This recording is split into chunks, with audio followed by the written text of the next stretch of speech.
हाँ भी चैंपियंस, क्या हाल है सबके। तो सर्कुलर मोशन का लेक्चर नंबर 3 है आज, जिसमें हम पढ़ेंगे centripetal force, centrifugal force, death well का कंसेप्ट, जो मौत का कुआं होता है उसका कंसेप्ट, किस कंसेप्ट पे काम करता है वो, कोनिकल पेंडुलम हो गया, ठीक है, इसका टाइम पीरियड निकालेंगे, और टर्निंग ऑफ रोड, जैसे रोड पे टर्न करते हैं तो क्या क्या मैकेनिक्स लगती है वो सारा पढ़ेंगे आज। तो जो पिछला लेक्चर था, लेक्चर नंबर 2, उसमें हमने जो एक्सलरेशन आते हैं अपने सर्कुलर मोशन में वो सारे करवाए थे, जैसे सेंट्रीपिटल एक्सलरेशन हो गया, टेंजेंशियल हो गया, नेट हो गया और एंगुलर एक्सलरेशन हो गया, ये सारे करवा दिए पिछला लेक्चर, देख सकते हैं उसमें, ठीक है। तो आज बढ़ेंगे सेंट्रीपिटल फोर्स से। जैसे हमें दिया है सेंट्रीपिटल फोर्स, तो मैं अगर सेंट्रीपिटल फोर्स की डेफिनेशन लिखूं, सेंट्रीपिटल फोर्स, तो ये इसकी डेफिनेशन हो जाएगी the net force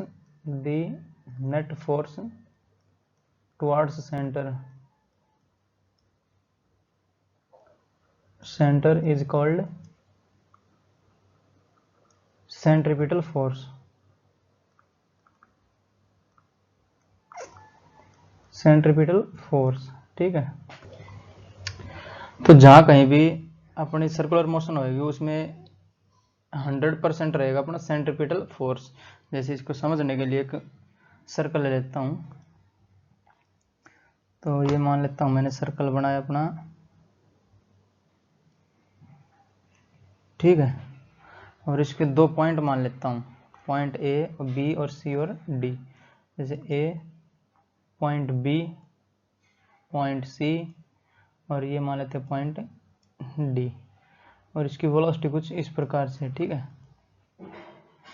velocity tangential है और ये भी टेंजेंशियल वेलोसिटी है। तो जो सर्कुलर मोशन होगी उसमें एक बात तो है, जो वेलोसिटी की डायरेक्शन हमेशा चेंज होएगी, ठीक है। तो इसमें आएगा एक्सेलरेशन रोल प्ले करेगा इसमें, क्यों? क्योंकि change in velocity is called acceleration. तो वेलोसिटी चेंज हो सकती है 2 तरीके से, जैसे एक तो इसका मैग्नीट्यूड ही चेंज हो जाए, जैसे यहाँ पे 2 मीटर पर सेकंड 4, 5, 6 ऐसे होती रही, तो ये इसका मैग्नीट्यूड चेंज हो रहा है, तो इस कारण भी वेलोसिटी चेंज हो सकती है, और एक चेंज हो सकती है इसकी डायरेक्शन के कारण। जैसे ये घूम रही है इधर, ये नॉर्थ गई, वेस्ट गई, साउथ गई और ईस्ट गई, ठीक है। तो इसकी ये जो डायरेक्शन चेंज हो रही है, इसकी वजह से भी एक एक्सेलरेशन अपना आता है, जो क्या आता है, सेंट्रीपिटल एक्सेलरेशन। तो जो पिछले वाला लेक्चर था उसमें मैंने सारा करवाया था, ये सेंट्रीपिटल एक्सेलरेशन होता है डायरेक्शन चेंज के कारण। और जो अगर ये वाला जो मैग्नीट्यूड चेंज होएगा तब आता है टेंजेंशियल एक्सेलरेशन, ठीक है। अगर ये दोनों आते हैं उसमें तो आता है अपना नेट एक्सेलरेशन। तो ये सब करवाया हुआ था। अगर सर्कुलर मोशन है, तो सर्कुलर मोशन है तो हम ये कह सकते हैं कि जो इसकी डायरेक्शन तो वो हमेशा चेंज होएगी ही होएगी। तो उसके केस में एक अपना जो एक्सेलरेशन आता है वो आता है सेंट्रीपिटल एक्सेलरेशन, जो कि अलोंग द रेडियस और टुवर्ड्स द सेंटर रहता है। तो मैं इसको बना लेता हूँ अलोंग द रेडियस और टुवर्ड्स द सेंटर, ठीक है। ये आ जाएगा ए सेंट्रीपिटल। ऐसे बी से देख लेते हैं तो ये भी आ जाएगा ए सेंट्रीपिटल, सी से भी इसी प्रकार से आएगा ए सेंट्रीपिटल, और डी से भी सेंट्रीपिटल एक्सेलरेशन, क्योंकि डायरेक्शन तो इसकी चेंज होएगी ही होएगी हमेशा, जो सर्कुलर मोशन करेगा। तो जो टेंजेंशियल की तो बात कर नहीं सकते हम, क्योंकि स्पीड चेंज हो ना हो, ठीक है। तो हम कह सकते हैं कि जो ये होएगी सर्कुलर मोशन होएगी उसमें सेंट्रीपिटल एक्सेलरेशन जरूर होएगा। तो जब सेंट्रीपिटल एक्सेलरेशन होएगा तो फोर्स भी आएगी, क्योंकि जो इसकी स्पीड बढ़ रही है वो कुछ फोर्स अप्लाई करने पे तो एक्सेलरेशन चेंज हो रहा है। तो उस केस में आता है अपना फोर्स, सेंट्रीपिटल फोर्स, ठीक। तो मैं यहां लिखूंगा in circular motion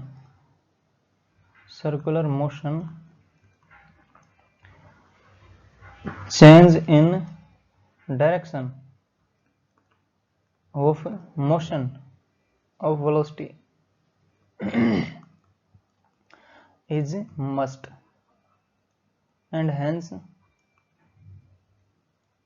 centripetal acceleration came into existence, ठीक है। centripetal acceleration came into existence। तो जब भी सर्कुलर मोशन होगी तो सेंट्रीपिटल एक्सेलरेशन अपना रोल अदा करेगा यहाँ पे। तो इस कारण से आएगा अपना सेंट्रीपिटल फोर्स भी आएगा। तो एफ सेंट्रीपिटल हो जाएगा m इंटू ए सेंट्रीपिटल, ठीक है।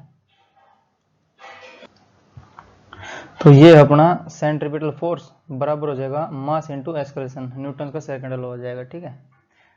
Force equal to M A. तो जो F आएगा अपना F सेंट्रीपिटल वो हो जाएगा m v स्क्वायर और बाई r, ठीक है।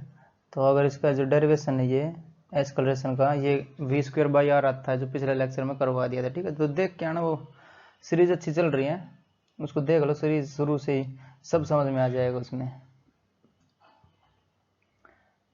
ठीक।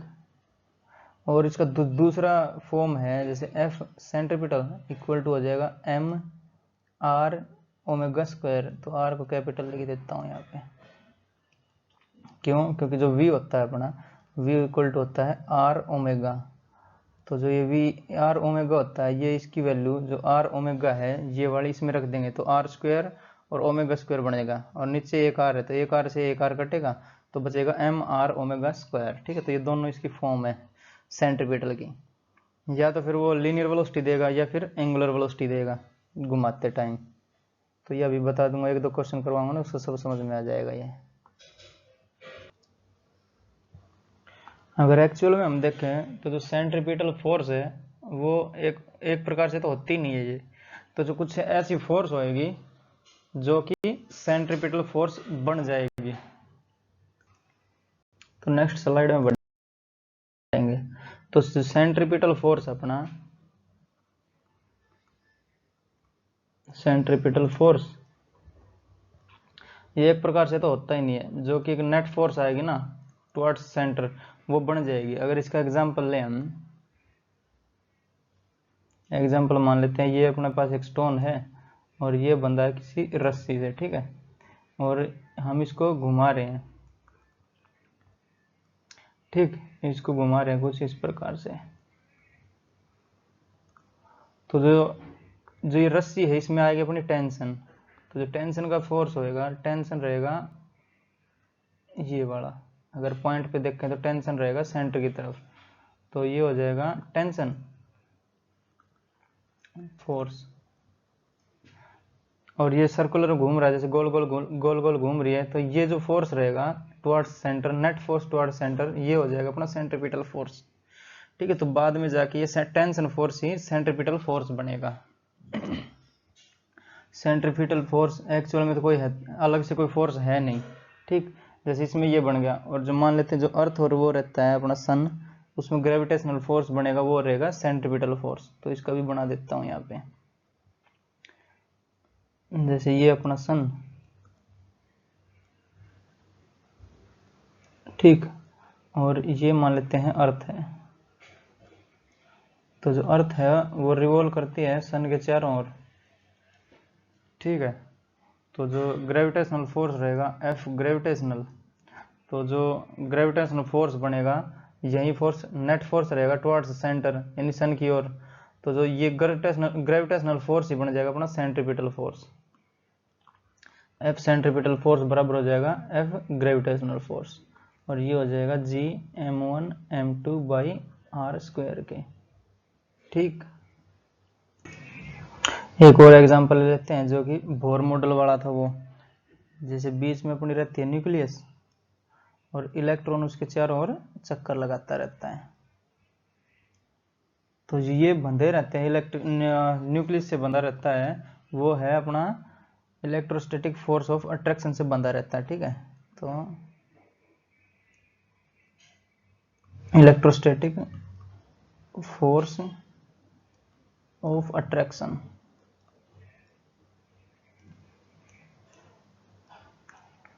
ATTRACTION, ठीक है।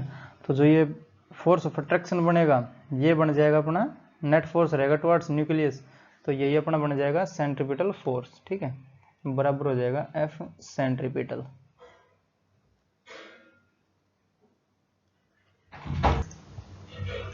तो यहाँ फिर से लिख देता हूँ उसकी डेफिनेशन। तो द नेट फोर्स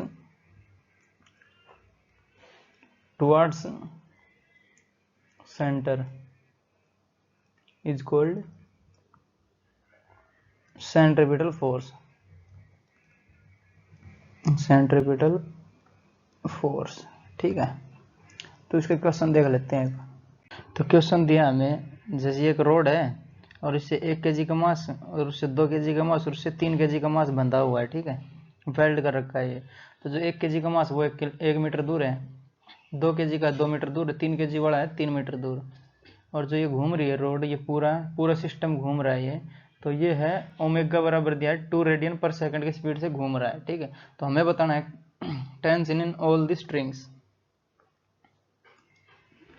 तो जो टेंशन निकालने के लिए हमें इस पे टेंशन माननी पड़ेगी। जैसे 3 kg है, इसमें T3 मान लेता हूँ, और T3 रहती है अवे फ्रॉम द पॉइंट। जैसे इस पॉइंट पे हमें टेंशन निकालनी, तो इसके यहाँ पे बैठ के इसकी अपोजिट डायरेक्शन में छत्ता खोल देंगे, तो वो डायरेक्शन हो जाएगी अपनी टेंशन की, ठीक है। तो इसके लिए मैं T3, और स्ट्रिंग चेंज नहीं हुई तो टेंशन चेंज नहीं होगी, तो ये भी T3 हो जाएगा। क्यों? क्योंकि स्ट्रिंग चेंज नहीं हुई है ना, तो ये वाली चेंज होगी, तो यहाँ पे T2 मान लेता हूँ मैं। स्ट्रिंग चेंज, टेंशन चेंज, तो T2, और ये भी T2 रहेगा क्योंकि ये वाली स्ट्रिंग तो सेम है। और जो ये हो जाएगी T1। तो ये T3, T2 और T1 क्योंकि स्ट्रिंग चेंज हो गई है अब, ठीक। तो जो ये थर्ड वाले पे जो नेट फोर्स टुवर्ड्स सेंटर रहेगा वो हो जाएगा अपना सेंट्रीपिटल फोर्स। तो इसमें ये T3 है बस, तो T3 अपना हो जाएगा, T3 बराबर हो जाएगा F सेंट्रीपिटल। तो जो T3 बराबर F सेंट्रीपिटल कितना आएगा, MR ओमेगा स्क्वायर। तो M है 3 kg का, R है 3 मीटर का, और ओमेगा स्क्वायर है 2 का स्क्वायर यानी 4। तो 3 3 9 चौक 36 और न्यूटन, ठीक है। T3 आ गया अपनी 36 न्यूटन। जो ये वाला फोर्स है T3 वो 36 न्यूटन से अपनी ओर खींच रहा है इसको, T3 को, 3 kg वाले मास को, ठीक है। अब T2 निकाल लेते हैं, और जो 2 kg पे लग रही है वो, तो T3 उधर है और T2 सेंटर की ओर है। जैसे ये घूमेगा तो इस पे सेंट्रीपिटल फोर्स लगेगी ना, वो वाली है। तो सेंट्रीपिटल फोर्स होगी नेट फोर्स टुवर्ड्स सेंटर। तो ये पहले वाला पार्ट मान लेते हैं इसको A, और ये मान लेते हैं इसको B।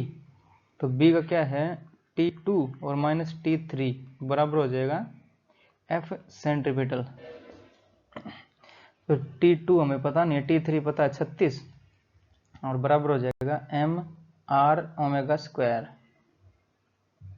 ठीक है। तो T3 और माइनस 36, करेक्शन T2 है ये, जो ये वाला है अपना T2 है ना, T2 T3 तो 36 है, ठीक है। तो ये है T2 अपना, तो T2 और बराबर हो जाएगा 2 kg के लिए, तो 2 kg का मास हो गया, R हो गई 2 मीटर, और अपना जो ओमेगा है वो भी 2 रेडियन पर सेकंड ही है। तो 2 इंटू 2 इंटू 2 दूनी 4, तो 2 दूनी 4 चौक 16, 36 और 16 52। फिर T2 हो जाएगा अपना, T2 बराबर हो जाएगा 52 न्यूटन, ठीक है। अब T1 निकालना है, तो इसको लिए C पार्ट बोल देते हैं इसको, ये वाला निकालना है हमें। तो ये वाला कैसे आएगा,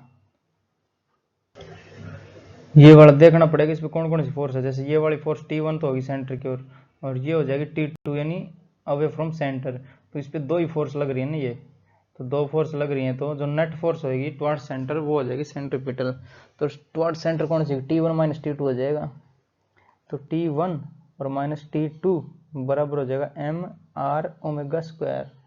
तो T1 हमें पता नहीं, T2 पता है 52, तो ये माइनस का है 52, ठीक है।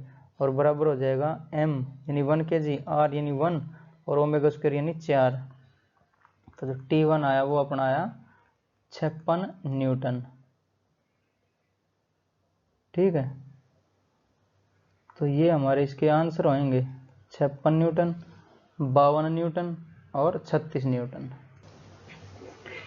तो ऐसे देखा जाए, जैसे ये 1 kg का है, तो इसके साथ 2 kg और 3 kg का और लटका हुआ है ये मास, तो इसको ज़्यादा टेंशन मिलेगी ना, तो इसलिए 56 न्यूटन आया। और जो दूसरा वाला है उसके साथ एक और लगा हुआ है 3 kg का, इसलिए इसका आया है अपना 52 न्यूटन। और जो ये है 3rd kg है, 3 kg का मास है, उसके साथ कुछ लगा नहीं है, तो इसलिए इसी पे कम टेंशन आई है। ठीक है, सबसे कम टेंशन इस पे रहेगी, फिर इस पे रहेगी, फिर इस पे रहेगी। करेक्शन, सबसे कम इस पे रहेगी, फिर उससे ज्यादा इस पे, और उससे ज्यादा इस पे। अगर इससे नजदीक और कोई होता तो सबसे ज्यादा उस पे रहती, क्योंकि उसके बाद ये जो मास है ना वो भी आ जाते हैं, उनका भी एग्जिस्टेंस होता है ना, वो भी लटके हुए हैं, तो उनका भी कुछ टेंशन होएगा। ठीक है, तो इसलिए इसकी सबसे ज्यादा, उससे कम, और उसके बाद भी कुछ होता तो वो और कम आ जाता। ठीक है, और इस केस में क्या है, जैसे ओमेगा है वो सेम है सबके लिए, जितना डिग्री ये घूमेगा उतना ये घूमेगा, उतना ये घूमेगा। ठीक है, तो जितना एंगल, या फिर तीनों साथ एक जैसा, एक जितना ही एंगल रोटेट करेंगे। जैसे इसको कर लिया मैंने 7 डिग्री करा, तो तीनों 7 डिग्री घूम जाएंगे, 8 डिग्री तो 8 डिग्री घूम जाएंगे तीनों, बट इनकी वेलोसिटी हो जाएगी डिफरेंट। तो इसको बताना चाहूँगा ये वाला, तो v बराबर होता है आर ओमेगा। ओमेगा तो है यहाँ पे कांस्टेंट, ये वाला तो कांस्टेंट है, बट ये v डिपेंड करेगा रेडियस पे। तो जो पहले वाले की है वो कम है, तो इसकी वेलोसिटी कम हो जाएगी, लीनियर वेलोसिटी। और जो दूसरा है उसकी ज़्यादा हो जाएगी, और तीसरा है उसकी और ज़्यादा हो जाएगी, क्योंकि तीसरा 3 मीटर दूर है। ठीक है, तो जैसे एक हम पत्थर को बांध के फिराते हैं, ये पत्थर है और ये हम मान ली इसको घुमाएंगे ऐसे, तो अगर इसकी छोटी लेंथ होएगी तो ज़्यादा डर नहीं लगता, जैसे जैसे बड़ी होएगी तो उसकी वेलोसिटी बढ़ती जाएगी। ठीक है, तो डर का एहसास होता रहेगा, करके देख लेना एक बार, ये किया भी होगा। ठीक है, तो छोटी रेडियस तो लीनियर वेलोसिटी छोटी, अगर हम एंगुलर वेलोसिटी कांस्टेंट है तो। ठीक है, और बड़ी रेडियस कर देंगे तो और बड़ा घूमेगा तो वेलोसिटी हो जाएगी उसकी ज़्यादा। ठीक है, बढ़ेंगे नेक्स्ट। तो अब अपना कोनिकल पेंडुलम, तो कोनिकल पेंडुलम है बिल्कुल सेम एज सिंपल पेंडुलम की तरह। जैसे मैं ये बनाऊँ सिंपल पेंडुलम, तो उसका जो टाइम पीरियड था वो हमें पता था 2π√L/g। तो ये है सिंपल पेंडुलम, सिंपल पेंडुलम। ठीक है, तो इसका जो टाइम पीरियड था वो तो हमें पता ही था, जैसे t = 2π और √L/g। SHM आएगा तब इसको करवाएंगे, और या फिर ऊपर सर्च करना है SHM by the champions institute, मिल जाएगा ये वाला लेक्चर। ठीक है, तो इसी के बेस पे जो सिंपल पेंडुलम है, इसके बेस पे हमें कोनिकल पेंडुलम का टाइम पीरियड निकालना है। तो मैं कोनिकल पेंडुलम बना लेता हूँ यहाँ पे।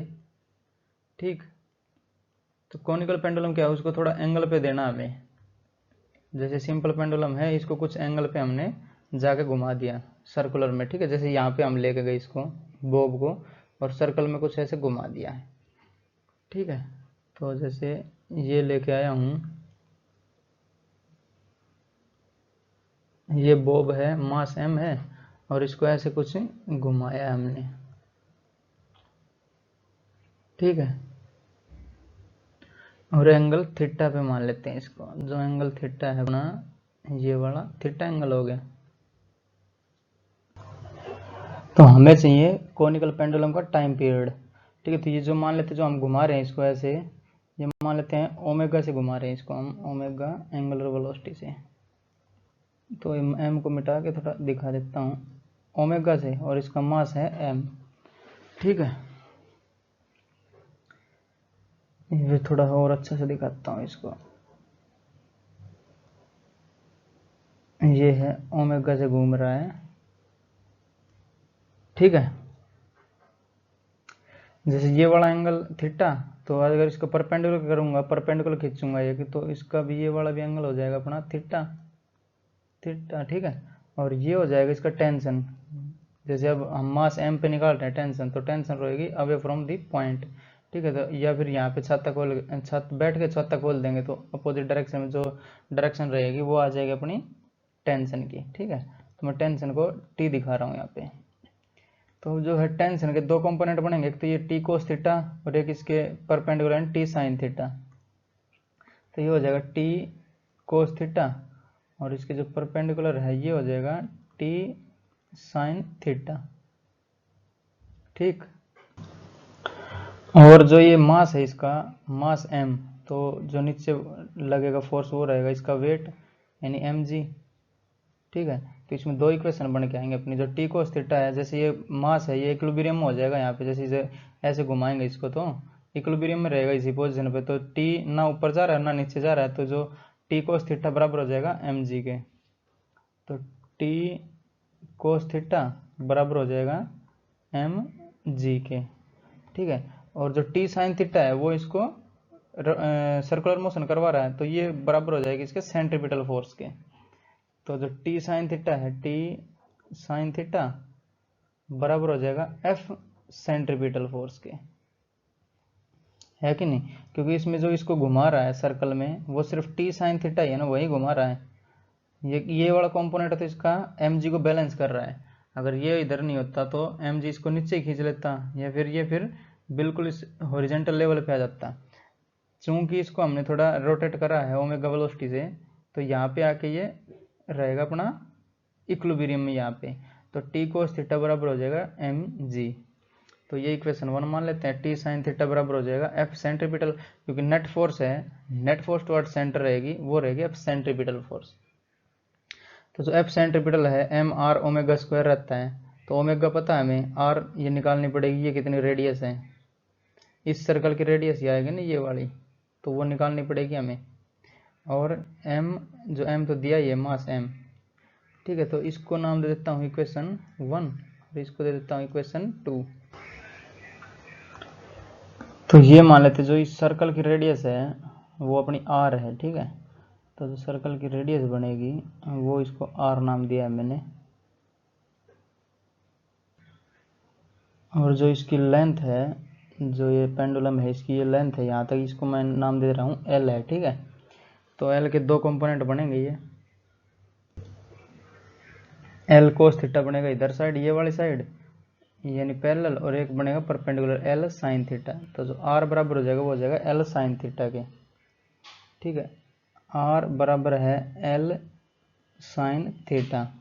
और अगर इसको और लिखना हो, जैसे ये वाली ट्रायंगल है अपनी ये वाली, तो ये थीटा और ये जो लेंथ है आर और ये है अपनी एल। तो इसमें साइन थीटा देख लेंगे हम। तो साइन थीटा क्या होता है, परपेंडिकुलर, तो आर हो जाएगा, और अपॉन हाइपोटेन्यूज हो जाएगा एल। तो अगर आर को सब्जेक्ट बनाएंगे तो एल हो जाएगा साइन थीटा के गुणा में, ठीक है। तो आर बराबर आएगा अपना एल साइन थीटा। तो हमें एम भी पता है, ओमेगा भी पता है, आर भी पता है, तो ये दोनों इक्वेट कर देंगे हम यहाँ पे। तो टी साइन थीटा बराबर हो जाएगा M R omega square, M R omega square, ठीक है। तो जो पहले वाली इक्वेशन है ये वाली, और इसको तीसरी वाली इक्वेशन दे देता हूँ, इससे डिवाइड करेंगे हम, या फिर तीसरी को पहले वाली से कर देता हूँ। तो टी साइन थीटा, तो टी से टी मर जाएगा, तो sine theta over cos theta, जैसे ये वाली से ये डिवाइड कर रहे हैं, ये वाली जो टी साइन थीटा है divide by T cos theta, तो टी से टी मर जाएगा, sine theta upon cos theta आ गया ये। और जो एम आर ओमेगा स्क्वायर है जो बराबर एम आर ओमेगा स्क्वायर और डिवाइड बाई एम जी, जो ये वाला एम जी है, ठीक है। इक्वेशन 3 को डिवाइड करा है 1 से, डिवाइडिंग 3/1, ठीक है, इक्वेशन 3/1। तो ये एम से ये एम मर जाएगा, तो एम से कट जाएगा एम, और जो आर की वैल्यू हमने निकाली है वो रखेंगे यहाँ पे एल साइन थीटा। तो एल साइन थीटा यहाँ पे रखना पड़ेगा हमें। तो this implies sine theta by cos theta, और बराबर हो जाएगा अपना L sine theta omega square, L sine theta omega square और डिवाइड बाई जी, ये वाला जी जो बचा हुआ है, एम से तो एम मर गया था, आर की जगह एल साइन थीटा लिखा, ओमेगा स्क्वायर रखा, और जी तो है ये जी रख दिया हमने। तो साइन थीटा से साइन थीटा मर जाएगा, अब साइन थीटा से साइन थीटा, तो ओमेगा स्क्वायर जो आएगा अपने पास, या फिर ओमेगा जो आएगा वो आ जाएगा, या फिर ओमेगा स्क्वायर ही देख लेते हैं, ओमेगा स्क्वायर आ जाएगा जी और बाई एल कोस आ जाएगा, एल कोस थीटा, तो जी बाई एल कोस थीटा, ठीक है। तो ये ओमेगा स्क्वायर का यहाँ पे अंडर रूट हो जाएगा, स्क्वायर को हटाएंगे तो स्क्वायर हटा दिया और अंडर रूट लिख दिया यहाँ पे। ठीक है। और अब हमें ओमेगा पता चल गया, तो टाइम पीरियड आ जाएगा। टाइम पीरियड क्या होता है, 2π/ओमेगा होता है ना।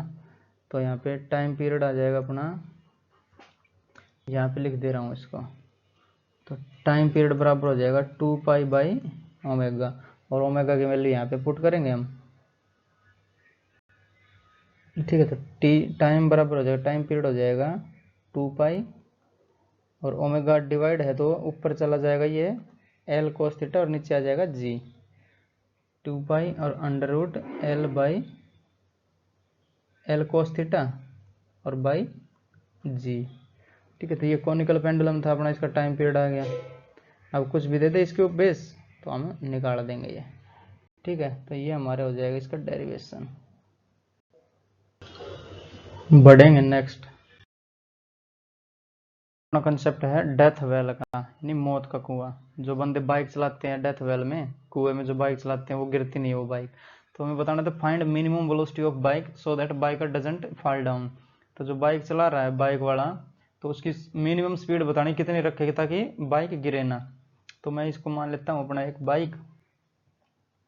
ठीक है, ये बाइक मान लेता हूँ, और मास m है इसका, मास m, या फिर बाइक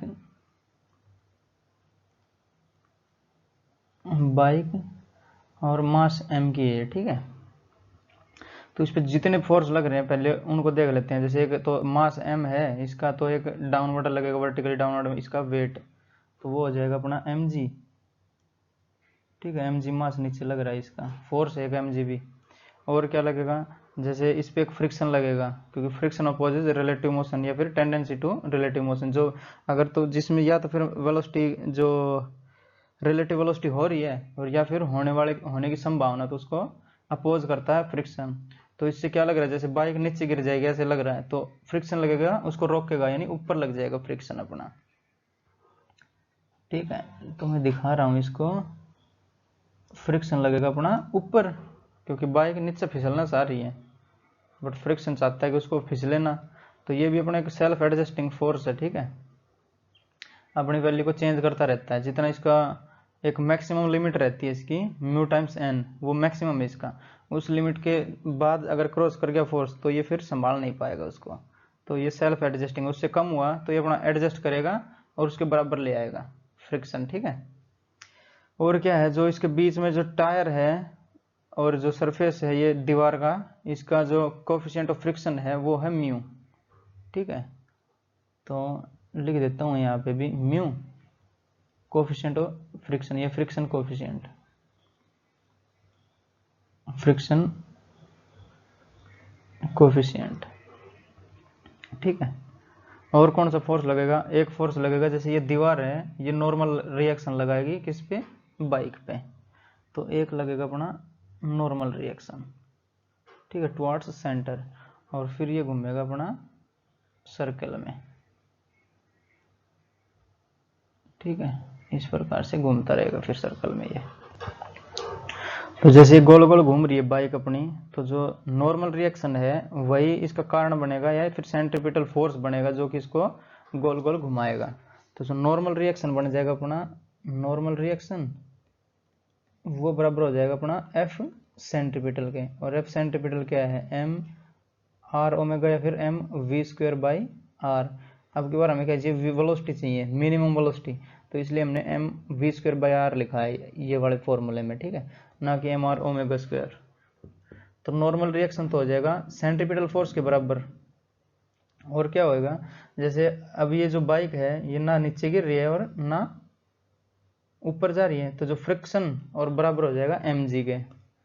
तो जो फ्रिक्शन या फिर ग्रेटर देन इक्वल टू होना चाहिए एम जी के, या तो फ्रिक्शन इससे ज़्यादा हो जो नीचे गिरने वाला है उससे, या फिर इसके बराबर हो।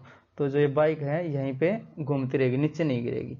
तो ये वाली कंडीशन सेटिस्फाई करनी पड़ेगी हमें, जो फ्रिक्शन है वो ग्रेटर देन इक्वल टू होना चाहिए एम जी के, ताकि वो इसको सपोर्ट कर पाए, या जो बाइक है इसको यहीं पे होल्ड कर पाए। ठीक है, अगर ये मान लो जो एम जी से कम हुआ ये फ्रिक्शन, तो ये नीचे गिर ही जाएगा, क्योंकि जो नेट फोर्स है वो डाउनवर्ड लग जाएगा और ये लास्ट में आके गिर जाएगा फिर। तो जो एक्सीडेंट्स होते हैं इसमें वो इसी के कारण होते हैं, जो फ्रिक्शन है वो कम हो जाता है जो अपना एम जी है उससे। बट हमें क्या चाहिए, मिनिमम वेलोसिटी चाहिए जो बाइकर फिसले ना, तो मिनिमम वेलोसिटी के लिए क्या है, friction greater than equal to होना चाहिए mg के, ठीक है, बराबर भी हो जाएगा तो भी चल जाएगा, और ज़्यादा रहेगा तो चलेगा ही चलेगा, ठीक है। तो हम क्या चाहेंगे, जो फ्रिक्शन है वो मैक्सिमम लगे, तो मैक्सिमम फ्रिक्शन का जो फॉर्मूला है एफ मैक्स, क्योंकि ये सेल्फ एडजस्टिंग फोर्स है, सेल्फ एडजस्टिंग फोर्स है तो ये अपने आप को एडजस्ट कर सकता है, ठीक है। तो जिसकी मैक्सिमम वैल्यू बतानी पड़ेगी वो है अपनी म्यू टाइम्स ऑफ एन। इसके लिए ऊपर सर्च करना है friction by the champions institute, lecture मिल जाएगा इसका, ठीक है, फ्रिक्शन वाला, उसमें अच्छे से समझाया हुआ है ये। तो ये भी हमें मैक्सिमम में चाहिए, तो यहाँ पे लिख देता हूँ मैक्स, जहाँ पे जो ये म्यू है ये होता है फ्रिक्शन कोफिशिएंट, ठीक है। जितना ज़्यादा फ्रिक्शन कोफिशिएंट रहेगा उतना ज़्यादा फ्रिक्शन रहेगा। जैसे जो मैंने बताया, जो अपने रेसिंग बाइक्स आती हैं उसमें जो टायर्स बनाते हैं उसमें अच्छा गैप दिया जाता है और अच्छी पकड़ दी जाती है, तो वो ज़्यादा, तो फ्रिक्शन ज़्यादा, तो उसको गिरने से बचा लेगा, ज़्यादा फ्रिक्शन हुआ तो, समझे। तो अगर इन दोनों से देखें, ये वाली और इस वाली दोनों से देखें, तो ये एफ मैक्स दोनों बराबर होना चाहिए, तो mu times N greater than होना चाहिए एम जी से, यानी mu times of N greater than equal to होना चाहिए एम जी के, और जो नॉर्मल निकालेंगे यहाँ से नॉर्मल, तो वो ग्रेटर देन इक्वल टू होना चाहिए एम जी बाई म्यू के, तो एन एन होना चाहिए ग्रेटर देन इक्वल टू, क्योंकि हम तो कंडीशन लेके ही चलेंगे, एम जी और बाई म्यू, ठीक है। तो इसको मैं इक्वेशन नंबर देता हूँ 4, और जो ये नॉर्मल रिएक्शन निकाला ये हमने इसको दे देता हूँ 1, ठीक है। तो जो नॉर्मल का वैल्यू है वो यहाँ पे पुट करेंगे हम, तो नॉर्मल रिएक्शन बराबर हो जाएगा अपना M V square by R, ठीक है। या फिर जो ये एफ सी है इसको मैं मिटा देना, क्योंकि सेंट्रीपिटल है, तो सेंट्रीपिटल हमने लिख ही दिया जैसे, तो एन बराबर हो जाएगा अपना M V square by R, ठीक है। तो एन बराबर हो जाएगा अपना M V square by R, और ये वाले एन की वैल्यू यहाँ पे रखेंगे हम, तो एन बराबर हो जाएगा M V square by R, M V square by R, और ग्रेटर देन होना चाहिए equal to, greater than equal to होना चाहिए एम जी बाई म्यू के, तो एम से एम तो मर जाएगा यहाँ पे, तो वी स्क्वायर आएगा अपना greater than equal to G R by mu, और जो वेलोसिटी आएगी वो ग्रेटर देन इक्वल टू होनी चाहिए under the root G R by mu के, ठीक है। तो या मिनिमम लिख देता हूँ मैं, मिनिमम, ठीक है, क्योंकि जो ये इक्वालिटी है ये है greater than equal to this, या तो जो वेलोसिटी है इसके बराबर होनी चाहिए या फिर इससे बड़ी होनी चाहिए, ठीक है। तो जो ये मिनिमम है वी मिनिमम वो हो जाएगा अपना under root G R by mu, अगर ये वाला इस वाले फैक्टर से अगर छोटा गया ये, तो फिर गिर जाएगा, वेलोसिटी कम हो जाएगी और वो गिर जाएगा नीचे, और इसके बराबर हुआ तो ठीक है, इससे बड़ी हुई तो भी ठीक है। अगर जो ये वेलोसिटी मिनिमम है इसकी वैल्यू घटानी हो तो जो ये म्यू है इसको हमें बढ़ाना पड़ेगा, ठीक है। तो म्यू बढ़ाने के लिए क्या करना, जो टायर्स हैं तो अच्छी क्वालिटी के टायर्स लेने पड़ेंगे हमें, ठीक है। तो ये बढ़ेगा तो वेलोसिटी मिनिमम की वैल्यू घट जाएगी, जैसे पहले 10 थी तो ये और बढ़ाया हमने तो ये 5 हो जाएगी, तो 5 मीटर पर सेकंड पे चलेगा अगर ये ऐसे, तो भी ये टिका रह जाएगा इस पे, मतलब चलता रहेगा आसानी से, अगर हमारे पास जो म्यू है ये अच्छा है तो। एक जो ये रेडियस है वो बढ़ा देंगे, इसकी रेडियस बढ़ाएंगे तो ये बढ़ेगा, ठीक है। और जो जी तो है वो तो कांस्टेंट है ही अपना। तो ये कुछ फैक्टर्स थे जिसपे जो वेलोसिटी मिनिमम है उसकी वैल्यू ये आएगी, ठीक है, G under root G R by mu. तो म्यू जो है ये फ्रिक्शन कोएफिशिएंट ये ज़्यादा इंपॉर्टेंट रोल प्ले करता है यहाँ पे, ठीक है। तो अब बढ़ेंगे हम सेंट्रीफ्यूगल फोर्स की तरफ, ठीक। तो अब है अपना सेंट्रीफ्यूगल फोर्स, तो अगर इसकी डेफिनेशन लिखें हम, तो centrifugal force is a pseudo force, ठीक है। Centrifugal force is a pseudo force, pseudo force या फिर फेक फोर्स, ठीक है, fake force which acts when observer is in non inertial frame.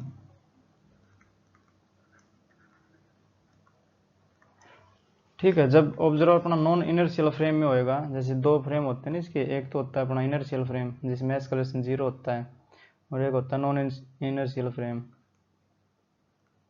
Inertial frame और नॉन इनर्शियल फ्रेम। ठीक है, तो इसमें एस्केलेशन होता है 0, जड़त्व का नियम, और एक होता है एस्केलेशन इसमें 0 नहीं होगा। तो जो अपना जो नॉन इनर्शियल फ्रेम है उसमें जो न्यूटन्स के लॉ हैं वो वैलिड नहीं होते, तो उसको काउंटर करने के लिए स्यूडो फोर्स का जन्म होता है। ठीक है, तो जैसे अगर मैं वो एक उसमें बताया, वो अगर स्यूडो फोर्स देखना है तो ऊपर टाइप करना है pseudo force by the champions institute, मिल जाएगा, अच्छे से पढ़ा है। उसमें लिफ्ट वाले एग्जाम्पल दिए हैं मैंने, जैसे ये अपने पास लिफ्ट है और हम नॉन इनर्शियल फ्रेम में बैठे हैं, तब नॉन इनर्शियल फ्रेम में लगेगा ये स्यूडो फोर्स। ठीक, और ये जा रही है अपनी एस्केलेशन ए से ऊपर, तो जो स्यूडो फोर्स लगेगा वो लगेगा इसके डाउनवर्ड। ठीक है, एम ए फोर्स लग जाएगा यहाँ पे डाउनवर्ड में। तो जो ये है अपना एस्केलेशन जिस डायरेक्शन में है उसके अपोजिट लगता है स्यूडो फोर्स। अगर ये वाली कंडीशन है तो यहाँ पे सब वैलिड हो जाएंगे, जो भी न्यूटन्स के जो भी लॉ है सारे लॉ वैलिड हो जाएंगे इस केस में। अगर नॉन इनर्शियल फ्रेम है और हमने स्यूडो फोर्स लगा दिया तो इसमें जो न्यूटन्स साहब के सारे लॉ हैं वो सब वैलिड हो जाएंगे। ठीक है, तो ये सब करवाया हुआ स्यूडो फोर्स चैंपियंस इंस्टीट्यूट भर देना, ऊपर आ जाएगा लेक्चर। तो जो नॉन इनर्शियल फ्रेम हो गया जिसमें एस्केलेरेशन 0 नहीं है, मतलब वो कुछ घूम रही है, तो उसमें हमारा आएगा सेंट्रीफ्यूगल फोर्स। तो ये एक प्रकार से जो चीज़ें हैं उनको आसान बना देगा। जैसे अगर मैं देखूँ एक मास m है ये, और इसको हम घुमा रहे हैं ओमेगा से, ठीक है, और ये हमने पकड़ रखा है यहाँ से, और मान लेते हैं क्योंकि हमें सेंट्रीफ्यूगल फोर्स चाहिए तो हम मान लेते हैं हम इसी के ऊपर बैठे हैं, क्योंकि ये एस्केलेटेड फ्रेम होएगा और एस्केलेटेड फ्रेम में ही लगता है अपना सेंट्रीफ्यूगल फोर्स। तो मान लेते हैं गोल गोल गोल को घूम रहा है, तो एस्केलेटेड फ्रेम है तो एक फोर्स लगेगा एफ सेंट्रीफ्यूगल,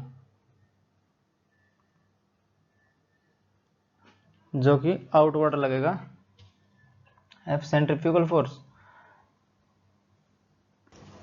और इसकी डायरेक्शन हो जाएगी अपोजिट। ठीक है, तो एफ सेंट्रीपिटल बराबर हो जाएगा एम ए, और डायरेक्शन के लिए यहाँ पे लगा देता हूँ नेगेटिव का साइन। डायरेक्शन क्या कहते हैं, जो एस्केलेशन की डायरेक्शन है उसके अपोजिट है सेंट्रीफ्यूगल, तो यहाँ पे सेंट्रीफ्यूगल लिखता हूँ, सी से तो सेंट्रीपिटल समझ में आएगा ना, तो ये हो जाएगा एफ सेंट्रीफ्यूगल।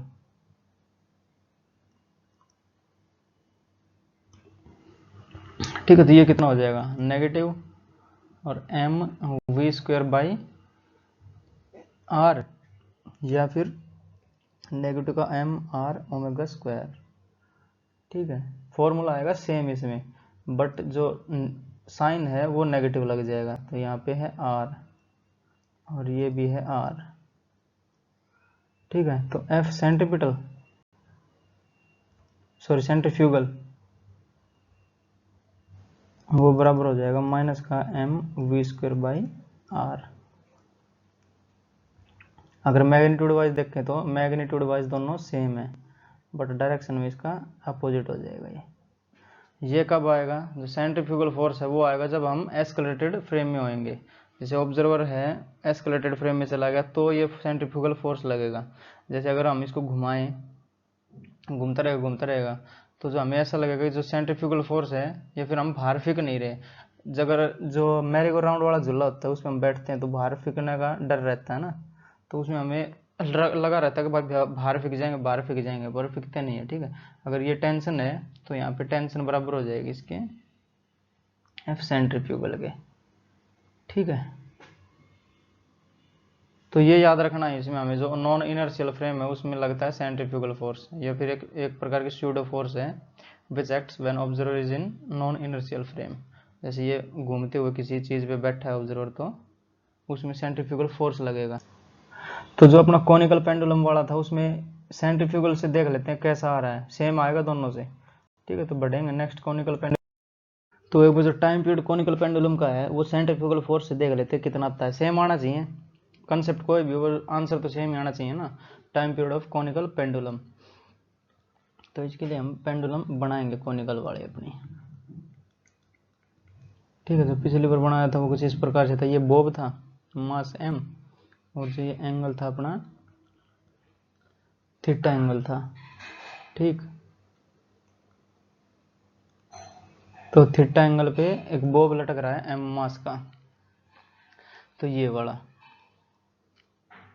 ठीक है, और ये इसकी हो जाएगी टेंशन, क्योंकि स्ट्रिंग है तो स्ट्रिंग पे आएगी टेंशन, तो ये मान लेता हूँ इसको t, और जिसकी इसकी लेंथ है वो l बोल देता हूँ मैं।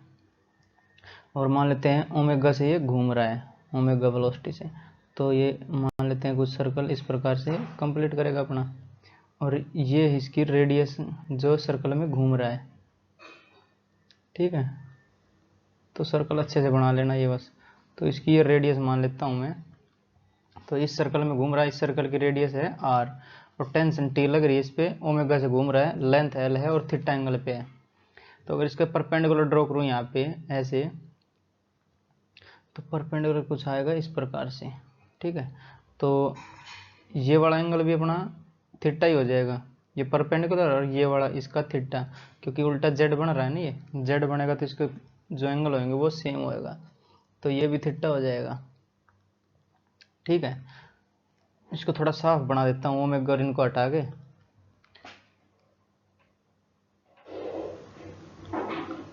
ओमेगा तो बता दिया मैंने, ओमेगा से घूम रहा है वो, और ये कुछ इस प्रकार से, तो ये वाला एंगल भी हो जाएगा अपना थीटा। अब ठीक आ जाएगा, टी का ये कंपोनेंट बन जाएगा टी कोस थीटा, और जो परपेंडिकुलर वाला ये बन जाएगा टी साइन थीटा, तो ये हो जाएगा अपना टी कोस थीटा, और जो परपेंडिकुलर वाला है ये हो जाएगा टी साइन थीटा। जो ये परपेंडिकुलर आएगा इसका ये टी साइन थीटा हो गया, और एक फोर्स लगेगा M G downward, M G, और सेंट्रीफ्यूगल लगाना है हमें, तो जो ऑब्जर्वर है वो इसी मास पे बैठा होगा। ठीक है, तो इस मास पे मैं ऑब्जर्वर को बैठा देता हूँ,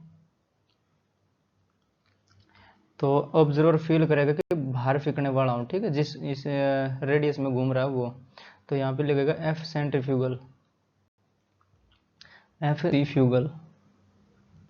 ठीक है, तो ना तो ये ऊपर जा रहा है अब और ना नीचे जा रहा है, तो ये आ गया इक्विलिब्रियम में, तो टी कोस थीटा बराबर हो जाएगा एम जी के, तो एम जी बराबर हो जाएगा टी कोस थीटा के। और क्या होएगा, जैसे ये ना बाहर फेंक रहा है ना अंदर जा रहा है, तो टी साइन थीटा बराबर हो जाएगा एफ सेंट्रीफ्यूगल के, तो एफ सी फ्यूगल बराबर हो जाएगा टी साइन थीटा के। ठीक है, तो सेंट्रीफ्यूगल क्या होता है एम आर ओमेगा स्क्वायर, और बराबर हो जाएगा टी साइन थीटा, बट हमें ये आर की वैल्यू भी निकालनी पड़ेगी, जो ये आर है जिस रेडियस में घूम रहा है ये, तो इसकी मान लेते हैं लेंथ है इसकी एल, और जो ये वाला कंपोनेंट बनेगा इसका ये एल साइन थीटा ही बन जाएगा।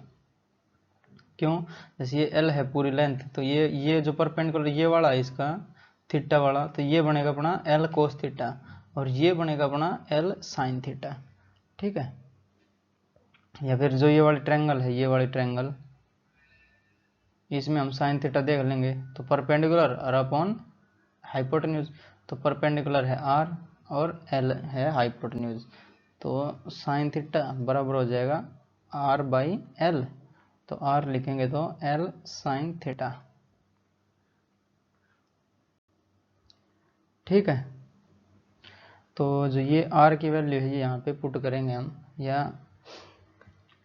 M L sine theta omega square, और बराबर हो जाएगा टी साइन थीटा। ठीक है, साइन थीटा से साइन थीटा मरेगा, और जो ये पहले वाली है इसको इसको 1 नंबर दे देता हूँ, इसको डाल देता हूँ 3 नंबर, या कुछ भी दे सकते, तो ये 1 नंबर, और इसको देता हूँ 2 नंबर, तो 2 नंबर को 1 से डिवाइड करेंगे हम। ठीक है, तो डिवाइड 2/1।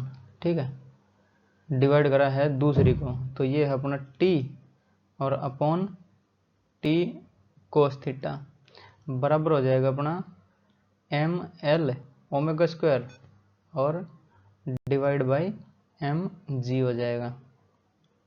ओमेगा स्क्वायर है तो एम से एम मरेगा तो टी से टी भी मर जाएगा, और जो ओमेगा स्क्वायर है वो अपना आएगा, दिस इम्प्लाइज ओमेगा स्क्वायर बराबर हो जाएगा जी बाई एल कोस थीटा।